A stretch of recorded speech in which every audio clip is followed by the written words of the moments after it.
falling back into old patterns because you're broken? Good news.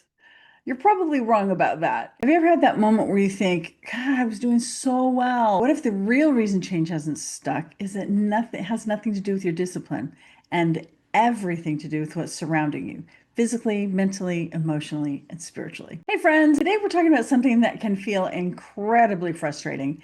That moment when you think, I was doing so well. I think we've all been there. But what if that's not true? Picture something simple.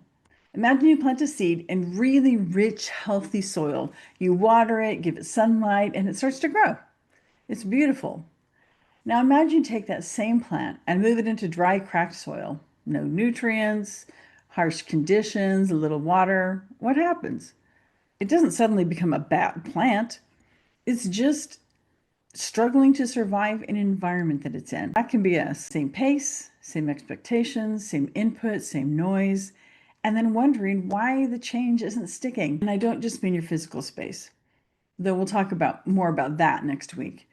What I mean is the conversations that you're around, the content you consume, the pace you keep, the expectations you've normalized, the way your day is structured.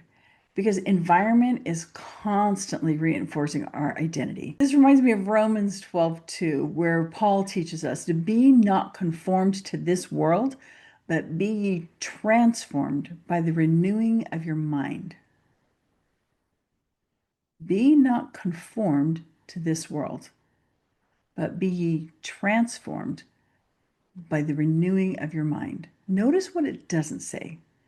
He doesn't say, try harder, fix yourself more.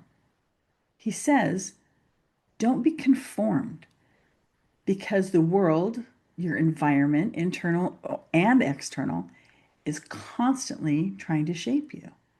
Transformation doesn't happen just because you decide it once. It'd be nice if it did, right?